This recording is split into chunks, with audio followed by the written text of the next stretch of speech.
नमस्कार साथियों, DK virtual campus में आप सभी का स्वागत है। आज के इस वीडियो में मैं बात करूंगा फैक्टर्स अफेक्टिंग टीचिंग, शिक्षण को प्रभावित करने वाले कारक, यानी कि कौन कौन से ऐसे कारक हैं जो आपके शिक्षण को प्रभावित कर सकते हैं। यह वीडियो आपको यूजीसी नेट फर्स्ट पेपर में काम आएगा। आप यूपी टेट, सी टेट या राज्यों के जो टीईटी परीक्षा होती है या सेंट्रल की जो टीईटी परीक्षा होती है, जो सुपर टेट का एग्जाम होता है, उसमें इससे सवाल पूछे जाते हैं। इस वीडियो को देखने के बाद इस टॉपिक पर जो सवाल पूछे जाएंगे, फैक्टर्स अफेक्टिंग टीचिंग, मुझे उम्मीद है कि आप उसको कर सकेंगे। या फिर अगर आप एक टीचर है तो इन सारी बातों को आपको ध्यान में रखना चाहिए। तो आइए हम बात करते हैं कि कौन कौन से ऐसे कारक हैं जो टीचिंग प्रोसेस को प्रभावित कर सकते हैं, खराब कर सकते हैं या ठीक कर सकते हैं। अगर ये सारे कारक जिस पर हम लोग बात करेंगे, अगर वो सारे कारक सही से काम कर रहा है तो आपका टीचिंग प्रोसेस सही हो सकता है, और अगर वो सारे कारक नहीं हैं या निगेटिवली प्रभावित कर रहा है तो आपका टीचिंग प्रोसेस खराब हो सकता है। तो हम बात करेंगे, आप इसको ध्यान से देखिएगा और बहुत ही simple, lucid and clear language में हम बात करने की कोशिश करेंगे।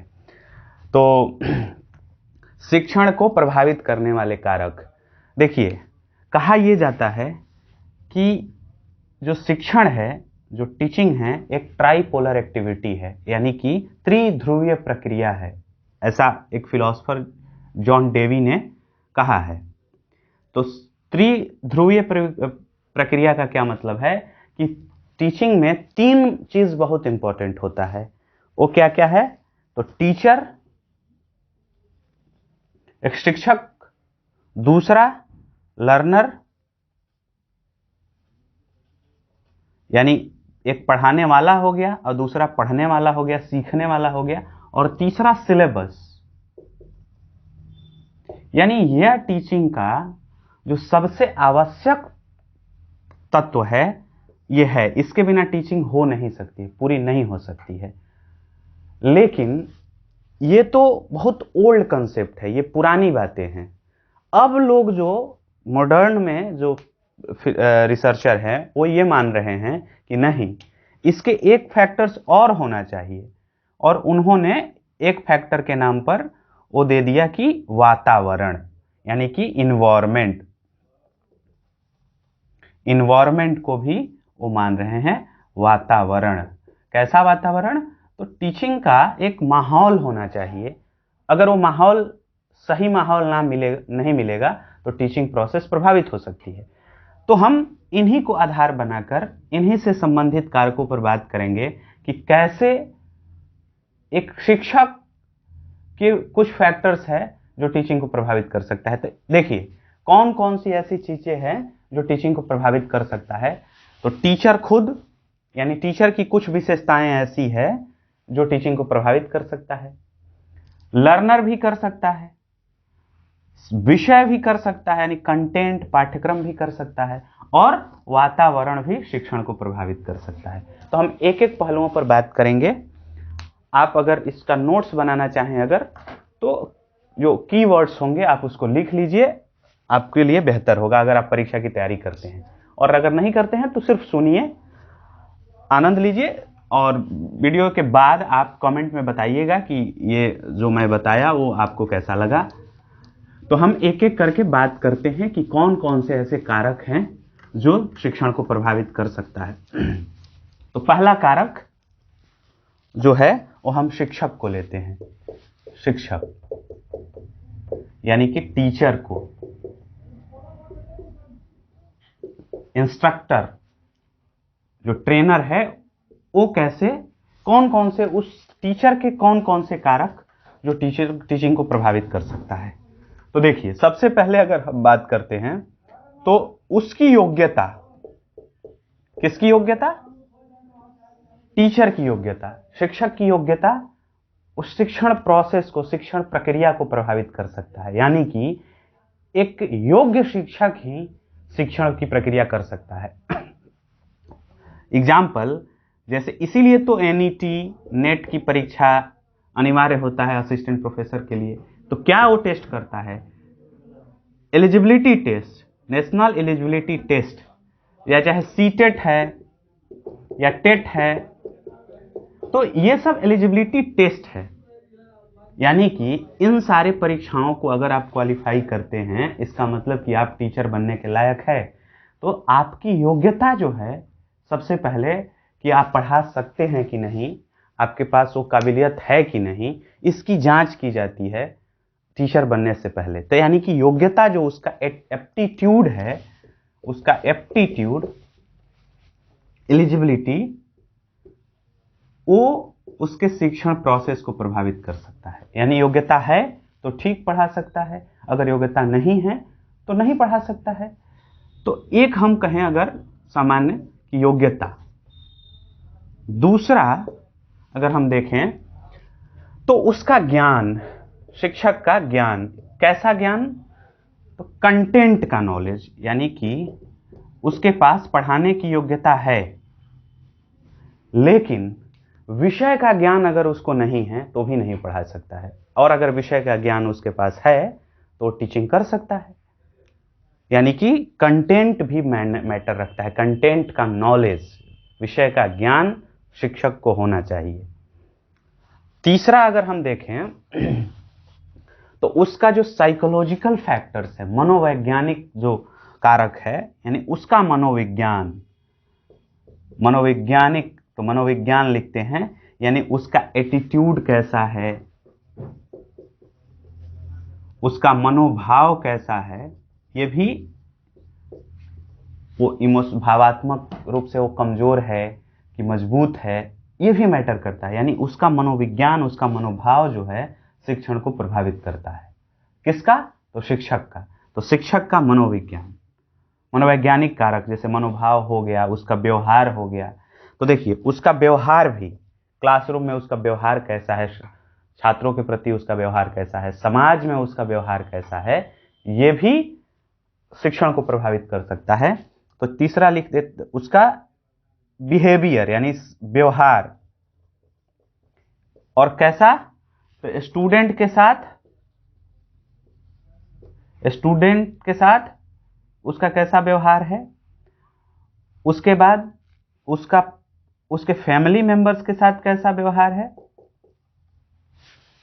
उसके बाद उसका समाज में कैसा व्यवहार है। ये तीनों व्यवहार शिक्षण को प्रभावित कर सकता है। उदाहरण के लिए उसका स्टूडेंट के साथ अगर ठीक से बनता नहीं है, कोऑर्डिनेशन नहीं है, तो शिक्षण व्यवस्था को खराब कर देगा, शिक्षण प्रक्रिया को खराब करेगा। फिर पर्सनली बातें होने लगेंगी, फिर इनिमिटी की भावना, दुश्मनी की भावना आ जाएगी। तो ये बहुत जरूरी है कि शिक्षक अपनी कक्षा में विद्यार्थियों से जो उचित व्यवहार है बनाकर रखना चाहिए, एक दूरी भी रखनी चाहिए और एक संबंध भी, नजदीकी भी रखना चाहिए। तो ये दोनों को मेंटेन करना, यानी कि शिक्षक का जो व्यवहार होना चाहिए वो एक नमक के जैसा होना चाहिए। जैसे कि नमक अगर सब्जी में ज्यादा हो गया तो भी खराब, और अगर कम हो गया तो भी खराब। यानी कि एकदम नाप तौल करके, मेजरमेंट के साथ नमक हम डालते हैं। ठीक उसी प्रकार शिक्षक का विद्यार्थियों के साथ नापा तौला व्यवहार होना चाहिए, ना अधिक और ना कम।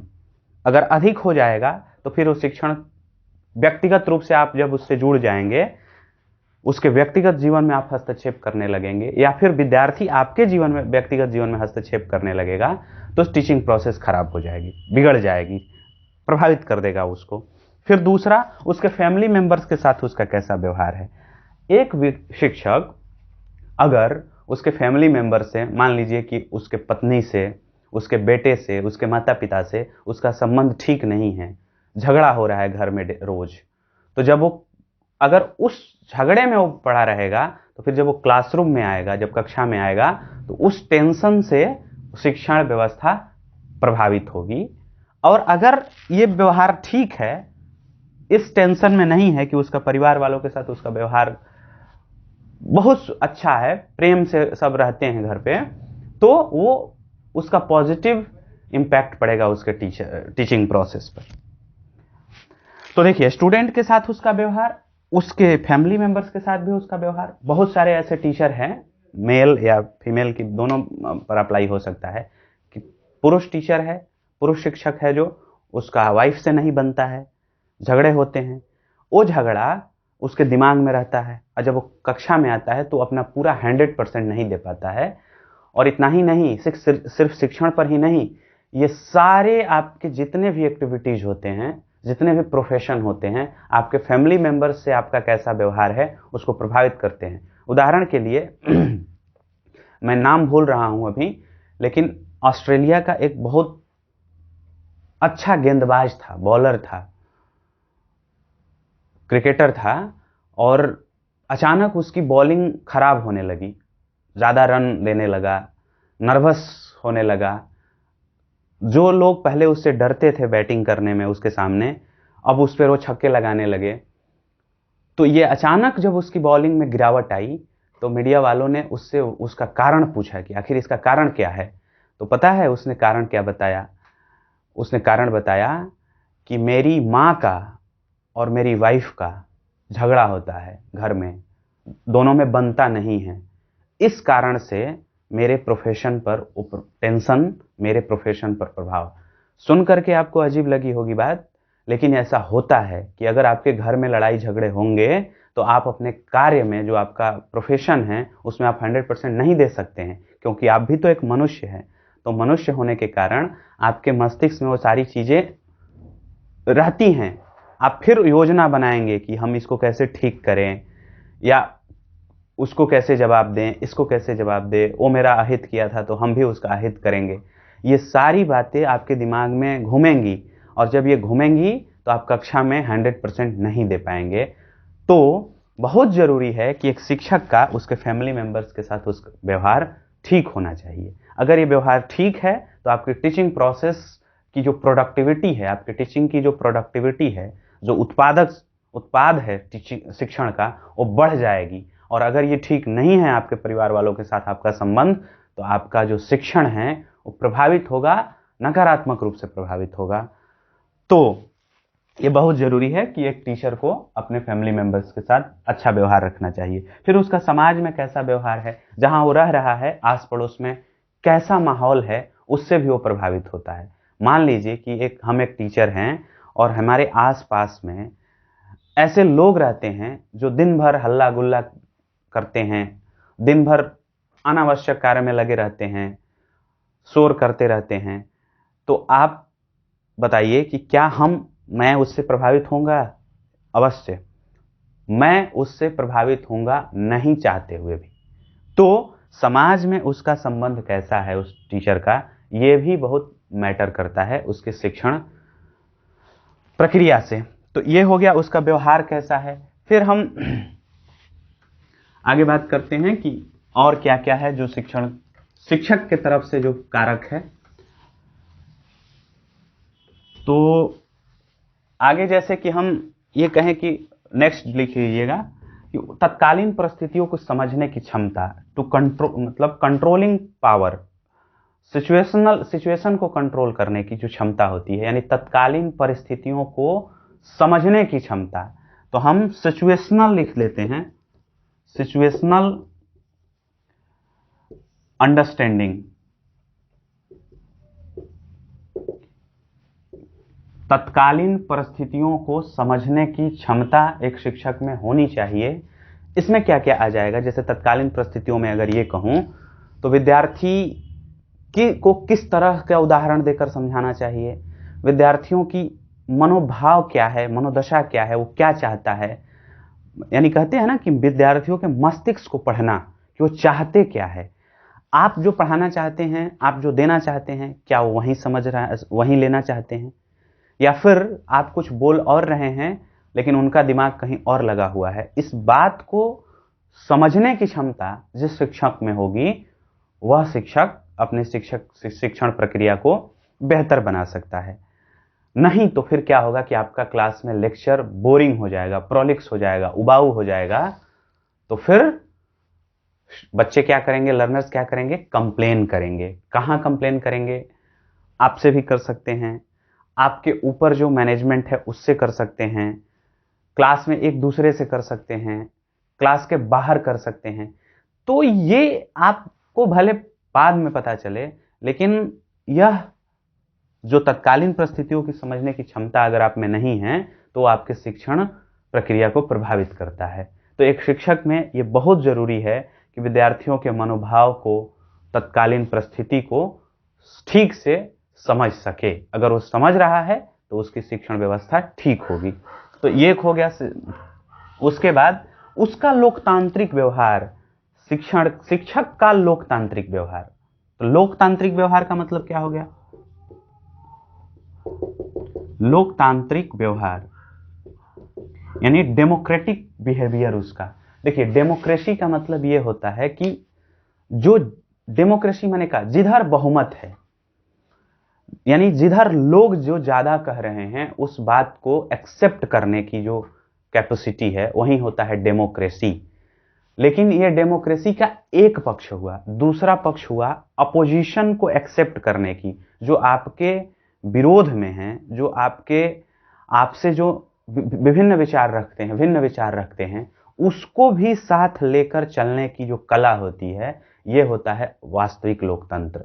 जैसे कि लोकतंत्र में पक्ष और विपक्ष दोनों की आवाज सुनी जाती है, दोनों को सुनना पड़ता है, डिस्कशन होता है, डिबेट होता है। और अगर मतांतर है, अगर आपके विचार सामने वाले के विचार से मैच नहीं करते हैं, तो वहां पर आपको क्या होना चाहिए, कैसा व्यवहार करना चाहिए? शिक्षण में लोकतांत्रिक व्यवहार का मतलब यही होता है। अब कक्षा शिक्षण में जो क्लासरूम टीचिंग है, यहां पर लोकतांत्रिक व्यवहार का मतलब क्या होता है कि अगर कोई विद्यार्थी आपसे विभिन्न मत रखता है, भिन्न मत रखता है, और अगर उसके पास उसका कारण है, वास्तविक कारण है, तो आप अपना जिद छोड़िए, उसको समझने की कोशिश करिए कि वो क्या कह रहा है।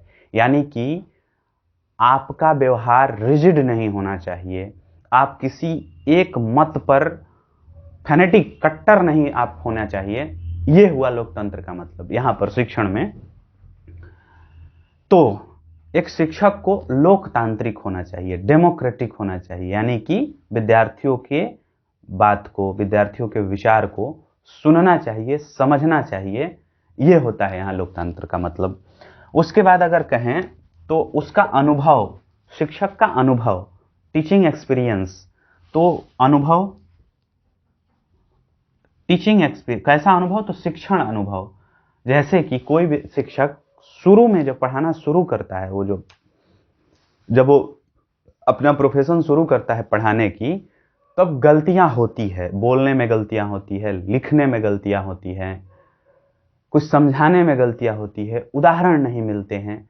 यह एक सीखने का हिस्सा है। तो धीरे धीरे धीरे धीरे एक समय ऐसा आता है जब आप एक्सपीरियंस्ड हो जाते हैं पढ़ाने में, तो ये सारी गलतियां नहीं के बराबर नहीं होती है, माने कम होती है, या इसकी संभावना कम हो जाती है। तो अगर एक्सपीरियंस्ड टीचर है तो उसका शिक्षण, उसका जो पढ़ाने का तरीका होगा, उसका जो प्रोडक्टिविटी होगा, उसके शिक्षण से जो लोग सीखेंगे वो अलग होगा। तो शिक्षक का अनुभव भी बहुत मैटर करता है। तो हम अनुभव की बात कर रहे थे। अनुभव के बाद यानी कि वो अगर अनुभवी होगा तो उसकी शिक्षण प्रक्रिया जो होगी सुदृढ़ होगी, ठीक होगी। अगर अनुभव के बाद हम बात करें तो स्किल, यानी टीचिंग स्किल। स्किल का मतलब होता है कौशल, उसका कौशल। यानी कैसा कौशल? तो शिक्षण कौशल, यानी पढ़ाने का जो उसका पढ़ाने की कला जो है वो भी बहुत मैटर करती है। बहुत ज्ञानी लोग, बहुत कंटेंट को जानने वाला, बहुत समझदार शिक्षक भी कक्षा में जाकर के विद्यार्थियों को सेटिस्फाइड नहीं कर सकते हैं। तो विद्यार्थियों को जो संतुष्ट करने की क्षमता अपनी कला से, और कैसी कला? शिक्षण कला। अपनी शिक्षण कला से संतुष्ट करने की जो कैपेसिटी है वो बहुत मैटर करता है। तो स्किल भी आपके शिक्षण को सकारात्मक रूप से प्रभावित कर सकता है। अगर स्किल की कमी है तो वो नकारात्मक प्रभावित कर सकता है। स्किल से संबंधित ये समझिए कि टीचिंग स्किल में मैं इसलिए कह रहा हूं कि टीचिंग जो है ना, एक साइंस और आर्ट दोनों भी है। तो टीचिंग एक आर्ट है, एक कला है, क्या दुनिया के सारे शिक्षक एक ही जैसा पढ़ाते हैं, एक ही जैसा उनकी कला होती है? नहीं, अलग, सबके अपने अपने भाव होते हैं, सबके अपने अपने पढ़ाने का तरीका होता है। तो वो तरीका ही जो है ना, वो स्किल है।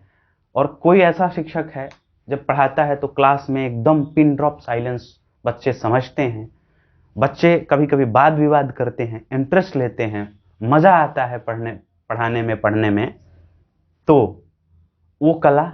और कुछ टीचर ऐसे होते हैं जब पढ़ाने आते हैं और जब बोलने लगते हैं तो बच्चों को नींद आने लगती है। तो जो क्लास में नींद आना है, ये डिपेंड करता है कि शिक्षक कैसा है। अगर शिक्षक उबाऊ होगा, अगर आप निष्क्रिय हो जाएंगे, अगर विद्यार्थी उस लेक्चर से निष्क्रिय हो जाते हैं तो नींद आना तो स्वाभाविक है। अगर आप आराम में जाएंगे, सोचना समझना बंद कर देंगे, एकदम पैसिव हो जाएंगे, तो नींद आएगी। तो ये डिपेंड करता है शिक्षक पर कि शिक्षक का पढ़ाने का स्किल कैसा है। आप इसका अनुभव अपने जीवन में कर सकते हैं कि कुछ शिक्षक आपके क्लास में, आपके यूनिवर्सिटी में जब आते थे तो आप पीछे बैठकर या तो गेम खेलने लगते थे, ऐसा मन करता था कि ये कब जाए, ये बहुत बोरिंग बात कर रहे हैं। लेकिन कुछ शिक्षक आते थे कि पता नहीं चलता था कि टाइम कब बीत गया। तो ये जो पता नहीं चलता था कि समय कब बीत गया, ये क्या है? उसकी कला है। किसकी कला? शिक्षक की कला है। तो ये स्किल जो है एक शिक्षक में होना चाहिए ताकि अपने शिक्षण प्रक्रिया को सुदृढ़ कर सके। स्किल के बाद एक बहुत इंपॉर्टेंट चीज पर बात करेंगे कि उसका शिक्षक की आर्थिक स्थिति, ये बहुत ही मैटर करता है। यानी शिक्षण को प्रभावित करने में, सकारात्मक रूप से प्रभावित करने में और नकारात्मक रूप से प्रभावित करने में आर्थिक स्थिति बहुत मैटर करती है। यानी कि उसका इकोनॉमिकल वो कैसा है, उसके पास जितना होना चाहिए उतनी संपत्ति है कि नहीं, उतना उसको मिलता है कि नहीं उस व्यवसाय से, ये हुआ आर्थिक। अब आप जो सोचेंगे, जब भी मैं क्लास में जाता हूं पढ़ाने टीचिंग एप्टीट्यूड, तो मैं पूछता हूं कि आप ये बताइए कि क्या एक शिक्षक अपनी आर्थिक स्थिति से प्रभावित होगा कि नहीं, और अगर उसकी आर्थिक स्थिति ठीक नहीं होगी तो उसके शिक्षण पर प्रभाव पड़ेगा कि नहीं। तो बहुत बच्चे कहते हैं कि नहीं, शिक्षक को आर्थिक स्थिति से मतलब नहीं होना चाहिए, लेकिन वो गलत होते हैं। उसमें से कुछ कहते हैं होना चाहिए, जो सोचते हैं समझते हैं। तो बिल्कुल मैं कह रहा हूं कि आर्थिक स्थिति एक शिक्षक को प्रभावित करती है। तो इकोनॉमिकल कंडीशन, आर्थिक स्थिति जो है, आर्थिक इकोनॉमिकल कंडीशन, इकोनॉमिक जो है उसको प्रभावित करती है, बिल्कुल प्रभावित करती है। उदाहरण देकर मैं समझा रहा हूं। देखिए, अगर शिक्षक को समय पर और उचित रिवार्ड नहीं मिले, यानी कि उसका अगर रिवार्ड के नाम पर देखें तो उसका मंथली जो पेमेंट होता है, अगर समय पर उसका वेतन नहीं मिलता है और उचित वेतन नहीं मिलता है, तो फिर क्या करेगा वो शिक्षक? दिन भर परेशान रहेगा, अपनी आर्थिक स्थिति को मजबूत करने की कोशिश करेगा। क्या करेगा? उदाहरण के लिए, अगर कोई सरकारी स्कूल में कोई टीचर है और उसका टाइम पर पेमेंट नहीं मिल रहा है, तो क्या करेगा? सोच कर देखिए क्या करेगा। मैं जहां तक समझा और देखा हूं कि फिर वो प्राइवेट कोचिंग खोल देगा, फिर वो प्राइवेट किसी कोचिंग में जाकर पढ़ाएगा या कोई दूसरा बिजनेस करेगा। क्यों?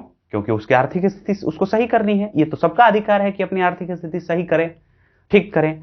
तो वो क्या करेगा? कोचिंग में या तो पढ़ाएगा, प्राइवेट पढ़ाएगा, बच्चों से कोशिश करेगा कि हम कुछ निकाल लें। उन्हीं बच्चों को जो सरकारी स्कूल में पढ़ते हैं उन्हीं को ट्यूशन के लिए अलग से बुलाएगा, खेती करेगा, कोई दूसरा दुकान चलाएगा।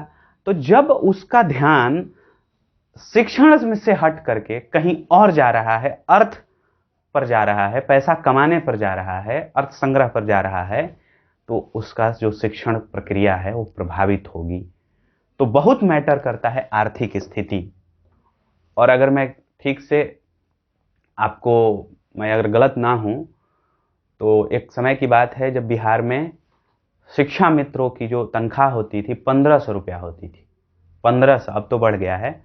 अब बताइए कि 1500 रुपये में वो बहाल हुए हैं शिक्षक, तो आप सोच सकते हैं कि वो क्या पढ़ाएंगे, जबकि एक मजदूरी करने वाला व्यक्ति उस समय 9,000 रुपया, अगर उसका औसत मासिक वेतन जोड़ा जाए तो 9,000 रुपया कमाता था, और एक शिक्षक को 1500 रुपया सरकार देकर के बच्चों से पढ़वा रही है। तो क्या ये शिक्षण प्रभावी होगा? बिल्कुल नहीं होगा। तो ये बेहद जरूरी, अत्यावश्यक है कि शिक्षक की आर्थिक स्थिति ठीक होनी चाहिए, ये मैटर करता है। और देखिए, उसके बाद अगर हम ये कहें तो मैनेजमेंट के साथ उसका व्यवहार कैसा है। ये सारी परिस्थितियां ठीक हो, लेकिन जहां वो शिक्षण हो रहा है उसका मैनेजमेंट के साथ उसका व्यवहार नहीं सही है। यानी कि जैसे मान लीजिए कि अगर आप जूनियर टीचर है तो सीनियर टीचर के साथ आपका व्यवहार कैसा है, अपने साथी शिक्षक के साथ आपका व्यवहार कैसा है। वर्कलोड भी बहुत ज्यादा अगर हो जाए तो वो भी शिक्षण व्यवस्था को, शिक्षण प्रक्रिया को प्रभावित कर सकता है। उदाहरण के लिए सरकारी स्कूल के शिक्षक को पशु गणना, जनगणना, ये सारे voter I card, Aadhaar card बनवाने के लिए जिम्मेदारी सरकार दे देती है, ड्यूटी लगा देती है हर काम में, इलेक्शन में ड्यूटी लगा देती है। ये खैर चलो, इलेक्शन कभी कभी आ रहा है तो उसमें लगा सकती है, लेकिन अब क्या, तो वोटर आई कार्ड बनाओ, गांव में घूम घूम करके मृत्यु प्रमाण पत्र पर हस्ताक्षर को प्रमाणित करो, माने ब्लॉक से ये काम कराओ, जनगणना करो, पशु गणना करो, गांव में कैसे लोग हैं, जब आपका एनपीआर होता है उसका रिपोर्ट दो। यानी पढ़ाने के अलावा तमाम तरह के कार्य में उसे बिजी कर दिया जाता है कि फिर वो पढ़ा क्या पाएगा। तो ज्यादा वर्कलोड, ज्यादा कार्य भी टीचिंग को प्रभावित कर सकता है, करता है। ये सारे जो पहलू हैं, ये सारे जो कारक है, वो शिक्षक से संबंधित है। अब क्या क्या मैं जल्दी जल्दी में बोल देता हूं। उसका कौशल, उसका व्यवहार, कहाँ कहाँ व्यवहार, विद्यार्थियों के साथ व्यवहार, फैमिली के साथ व्यवहार, अपने मित्रों के साथ व्यवहार, उसके बाद उसकी योग्यता, उसके स्किल, उसकी आर्थिक स्थिति, उसके परिवार वालों के साथ उसका संबंध, उसके बाद उसका अनुभव, उसके बाद अगर कहें तो तत्कालिक परिस्थितियों को समझने की जो उसकी योग्यता है। ये सारी चीजें उस शिक्षक से डायरेक्टली जो संबंधित है वो शिक्षण व्यवस्था को प्रभावित कर सकता है। अगर ये अनुकूल हो तो शिक्षण ठीक से चलेगा, और अगर ये विपरीत हो, ये सब ना हो, यानी कि ये सब जितना होना चाहिए अगर ना हो, तो शिक्षण को नकारात्मक रूप से प्रभावित करेगा। कुछ चीजें हैं जो मैं कह रहा हूं ये प्रभावित करेगा कि नहीं, जैसे उसका धर्म शिक्षण को प्रभावित करेगा, तो ये डायरेक्टली प्रभावित नहीं करेगा। उसकी जाति, ये भी डायरेक्टली प्रभावित नहीं करेगा। तो ये जो दो चीजें हैं। अच्छा, उसकी शारीरिक संरचना, तो देखिए शारीरिक संरचना लंबा है कि छोटा है इससे मैटर नहीं करता है, लेकिन उसका मानसिक स्वास्थ्य, उसका स्वास्थ्य प्रभावित कर सकता है। अगर वो बीमार है प्रभावित करेगा, लेकिन अगर वो नाटा है थोड़ा तो ये प्रभावित नहीं करेगा। यानी कि शारीरिक संरचना कैसी है ये प्रभावित नहीं करेगा, लेकिन उसका स्वास्थ्य कैसा है ये प्रभावित करेगा। तो अगर परीक्षा में सवाल आए तो आपको ये समझना होगा कि किस शारीरिक संरचना की बात कर रहा है, किस शारीरिक स्वास्थ्य की बात कर रहा है। क्या उसका रंग रूप की बात कर रहा है या फिर उसके स्वास्थ्य की बात कर रहा है।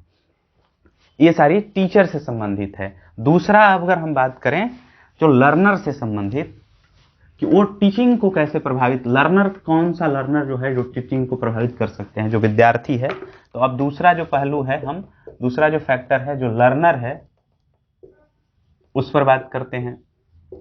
जो अधिगमकर्ता, इसको कहा जाता है, अधिगमकर्ता या शिक्षार्थी, विद्यार्थी, जो भी कहिए, उसका क्या, वो कैसे शिक्षण को प्रभावित कर सकता है। तो देखिए, सबसे पहले तो उसका स्तर प्रभाव, लेवल उसका कैसा है ये प्रभावित कर सकते हैं। यानी उसका लेवल, यानी हर विद्यार्थी जो होते हैं उनका कुछ ना कुछ लेवल होता है।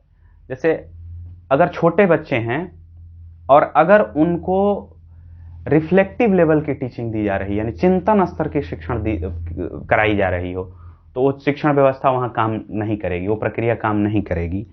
यानी उसका लेवल बहुत मैटर करता है कि वो किस लेवल की शिक्षा ग्रहण करने के लायक है। क्या उसको हम स्मृति स्तर की शिक्षा यानी उसको मेमोरी लेवल की शिक्षा दें, या उसको अंडरस्टैंडिंग लेवल यानी बोध स्तर की शिक्षा दें, या कि उसको रिफ्लेक्टिव लेवल की टीचिंग की जरूरत है, चिंतन स्तर शिक्षण की जरूरत है। तो ये उसका लेवल बहुत यानी विद्यार्थियों का स्तर शिक्षण को प्रभावित करता है। दूसरा, उसका पूर्व अनुभव यानी कि पास्ट एक्सपीरियंस, पूर्व अनुभव। किसका पूर्व अनुभव? विद्यार्थियों का पूर्व अनुभव।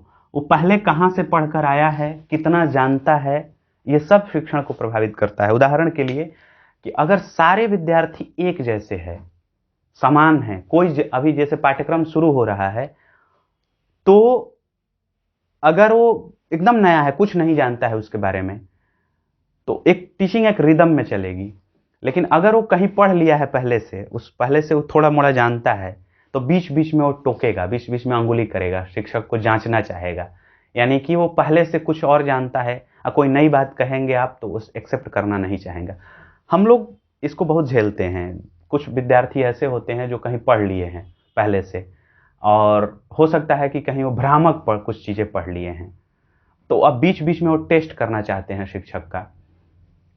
तो उसका पूर्व अनुभव, पास्ट एक्सपीरियंस उसका कैसा है, यह शिक्षण को प्रभावित करता है।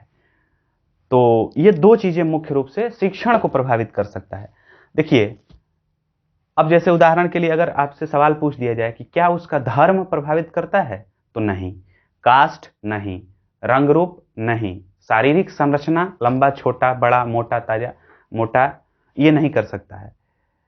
तो उसके शारीरिक स्वास्थ्य से कोई मतलब नहीं है, शिक्षण पर कोई प्रभाव नहीं डालता है वो। तो विद्यार्थी के सेंस में ये है जो शिक्षण व्यवस्था को डायरेक्टली प्रभावित करते हैं। क्या क्या? तो पास्ट एक्सपीरियंस और उसका स्तर, उसका लेवल, स्तर उसका, ये करते हैं। अब उसके बाद हम तीसरा जो फैक्टर है देखते हैं। तीसरा क्या फैक्टर है? तीसरा फैक्टर है आपका कंटेंट यानी विषय, पाठ्यक्रम। तो चलिए कंटेंट देख लेते हैं। सिलेबस,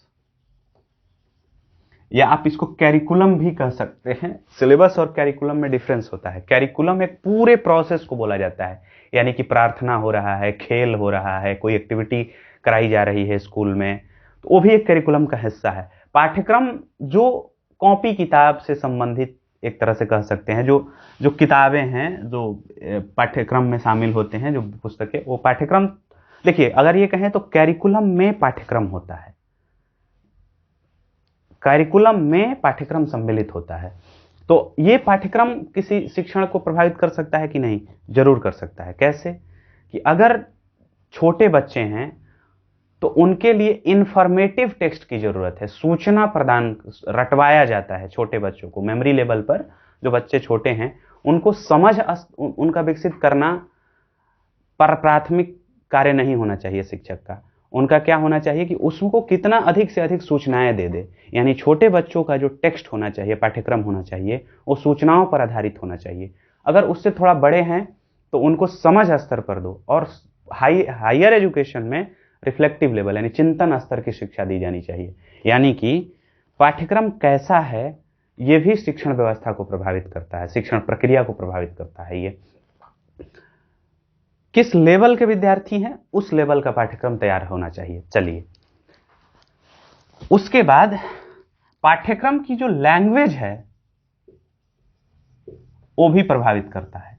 ऐसे एक बात मैं टीचिंग में टीचर वाले फैक्टर में मैं बोलना भूल गया उस समय। टीचर वाले फैक्टर को थोड़ा सा यहां पर एक ऐड कर लीजिएगा कि टीचर की जो लिंग्विस्टिक कैपेसिटी है, जो भाषाई क्षमता है, यह भी शिक्षण को प्रभावित करता है।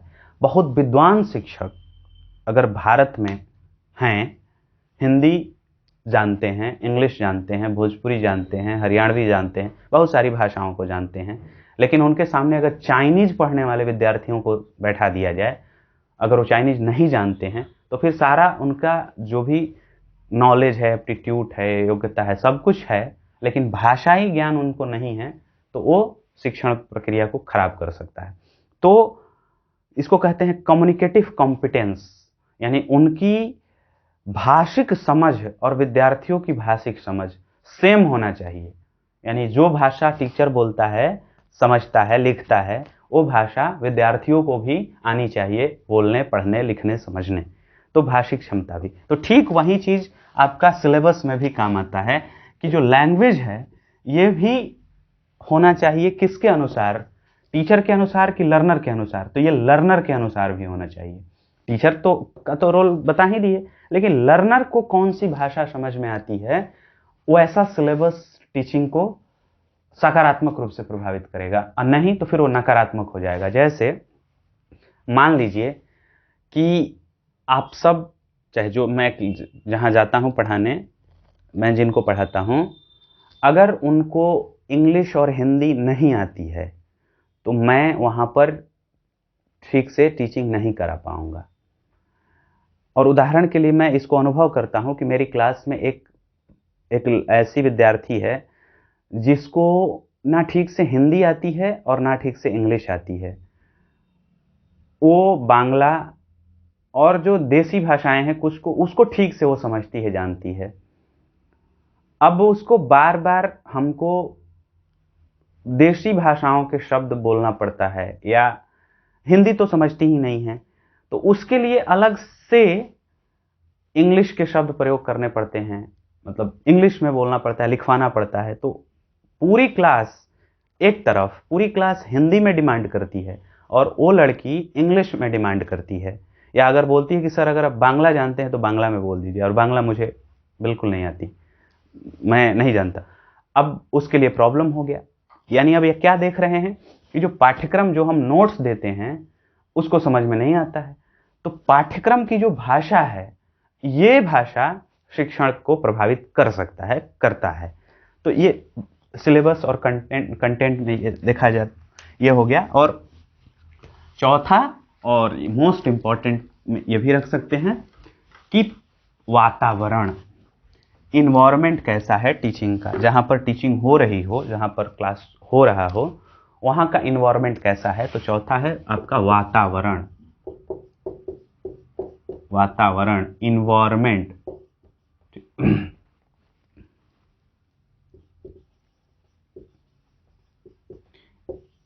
इन्वायरमेंट कैसा है वहां का। अब देखिए वातावरण में आपका आ जाएगा टीचिंग इन्वायरमेंट कैसा है। जैसे कि मान लीजिए कि आप जहां पढ़ा रहे हैं वहां डीजे बजने लगा, वहां शोरगुल शुरू हो गया, तो सब कुछ, सारी परिस्थितियां अनुकूल हो, लेकिन वो वातावरण की परिस्थितियां अगर अनुकूल नहीं हो तो वो टीचिंग व्यवस्था को खराब कर सकता है, टीचिंग प्रोसेस प्रभावित कर सकता है, यानी वातावरण। दूसरा, मान लीजिए कि आपको पढ़ाने जाना है, पढ़ने जाना है, बारिश होने लगी, किसी कारण से आप नहीं पहुंच पाए, तो बारिश जो है वो आपके टीचिंग प्रक्रिया में, टीचिंग प्रोसेस जो करने वाले थे आप, प्रभावित कर दिया। तो वातावरण का से आप सिर्फ फिजिकल इन्वायरमेंट ही नहीं, मेंटल इन्वायरमेंट की तो बात हम लोग कर ही लिए। उसके बाद मैनेजमेंट का कैसा वातावरण है, जो मैनेजमेंट का कैसा किया है, बेंच कैसे अरेंजमेंट किया गया है, कौन से बच्चों को आगे सामने बैठाना है, कौन से बच्चों को पीछे बैठाना है, ये भी बहुत मैटर करता है। उदाहरण के लिए अगर क्लास में, आपके क्लास में कुछ बच्चे ब्लाइंड है, तो अगर आप उनको आगे नहीं बैठाएंगे, क्लास में अपने आगे नहीं बैठाएंगे, तो उनके लिए ये प्रॉब्लम क्रिएट करेगा, क्योंकि वो आवाज को उनको सुनना है और एकदम क्लियर साउंड उनको सुनाई देना चाहिए। वो आपको अनुभव करते हैं, वो आपको, आपके मन को पढ़ते हैं, वो आपके भाव को पढ़ते हैं। तो जो ब्लाइंड स्टूडेंट है, तो आपको व्यवस्था उनके लिए आगे करनी होगी। तो टीचिंग, सिटिंग मैनेजमेंट भी एक तरह से आपके टीचिंग प्रोसेस पर प्रभाव डालता है, ये वातावरण में आ जाएगा। उसके बाद teaching support system, support system, support system teaching को प्रभावित करता है कि नहीं? करता है, बिल्कुल। जैसे मान लीजिए कि अगर मेरे पास ये मार्कर ना हो और बोर्ड ना हो, तो जितना अच्छा से मैं बोल पा रहा हूँ, लिख पा रहा हूँ, समझा पा रहा हूँ, वो कर पाऊंगा? बिल्कुल नहीं। तो क्या ये टीचिंग को प्रभावित कर रहा है? हाँ। अगर इसकी उपलब्धता है तो टीचिंग ठीक से हो रही है, या अगर ये उपलब्ध नहीं है तो टीचिंग प्रभावित होगी। अभी क्या कर रहे हैं हम? रिकॉर्ड कर रहे हैं, सामने हमारे कैमरा लगा हुआ है, माइक है ये, तो अगर ये ना हो तो फिर हम आपसे जुड़ कैसे पाएंगे? तो एक सपोर्ट सिस्टम जो है ये भी तो टीचिंग में बहुत रोल प्ले कर रहा है। तो जो सामग्री है, कौन सी सामग्री? शिक्षण सहायक सामग्री। शिक्षण सहायक सामग्री कितने प्रकार की होती है, कैसे होती है, इस पे बात हम एक अलग वीडियो में करेंगे। लेकिन इन्वायरमेंट में ही मैं इसको रखा हूं कि जो टीचिंग सपोर्ट सिस्टम है, जो शिक्षण सहायक सामग्रियां हैं, वो भी शिक्षण को प्रभावित करती है। अगर इसकी उपलब्धता हो और अगर सही से काम कर रहा हो तो ये शिक्षण को बेहतरीन बना सकती है, इंटरेस्टिंग बना सकती है, ध्यानाकर्षित कर सकती है। लेकिन अगर इसकी अनुपलब्धता हो, नहीं हो, इसका अब्सेंस हो, तो ये टीचिंग को खराब भी कर सकती है। कैसे खराब कर सकती है, उदाहरण देकर मैं समझा ही दिया। मान लीजिए ऑनलाइन टीचिंग की बात करते हैं, जैसे जूम है, गूगल मीट है, जैसे जो प्लेटफॉर्म्स है जिससे ऑनलाइन टीचिंग होती है। तो अगर आपके पास लैपटॉप ना हो, मोबाइल ना हो, अगर आपके पास इंटरनेट की उपलब्धता ना हो, जो कि सारे टीचिंग सपोर्ट सिस्टम में आ रहे हैं, तो फिर नहीं हो पाएगी, तो डिस्टेंस लर्निंग नहीं हो पाएगी। तो ये भी तो एक टीचिंग को प्रभावित किया। चलिए ऑफलाइन में बात करते हैं। बोर्ड हो गया, मार्कर हो गया, प्ले कार्ड हो गया, ये सब शिक्षण को बेहतरीन बनाता है, आपके मस्तिष्क पर प्रभाव डालता है, शिक्षक को यूज करने में मजा आता है, सहूलियत होती है, आसानी होती है। तो कुल मिलाकर के कि टीचिंग सपोर्ट सिस्टम भी शिक्षण में बेहतरीन और खूबसूरत रोल निभाता है। तो ये 4 ऐसे कारक है और चारों के अंतर्गत कुछ कुछ आते हैं जो फैक्टर्स हैं, सब फैक्टर्स है, वह शिक्षण को प्रभावित करते हैं। 4 कारक कौन कौन से हैं? शिक्षक स्वयं, अगर मैं पढ़ा रहा हूं यहां तो मैं, दूसरा मेरे विद्यार्थी यानी जो लर्नर है, तीसरा कंटेंट कैसा है, और चौथा कि वातावरण कैसा है। बिजली कट गई, रिकॉर्ड नहीं कर पाएंगे, लाइट नहीं है, रिकॉर्ड नहीं कर पाएंगे। तो वातावरण बहुत मैटर करता है। कंटेंट भी मैटर कर रहा है। क्यों? जो कंटेंट मैं दे रहा हूं, मेरे ध्यान में कौन सा ऑडियंस है? मेरे ध्यान में ऑडियंस है जो यूजीसी नेट के लिए पढ़ रहे हैं, जो सीटेट के लिए पढ़ रहे हैं, जो टेट के लिए पढ़ रहे हैं, जो बीएड कर लिए हैं या कर रहे हैं, वो दिमाग में मेरे है। अगर मैं अब ये माइंड में रखूं कि छोटे बच्चों के लिए उपयोगी है, तो वो छोटे बच्चे के लिए उपयोगी नहीं है। तो चलिए आज की वीडियो में बस इतना ही। आज हम पढ़े कि शिक्षण को प्रभावित करने वाले कारक। तो साथियों, अगर ये वीडियो आपको पसंद आए तो इस वीडियो को लाइक करिए, सब्सक्राइब करिए चैनल को मेरे, और शेयर करिए, कमेंट करिए। आगे और भी ऐसे हम वीडियो बनाते रहेंगे। धन्यवाद।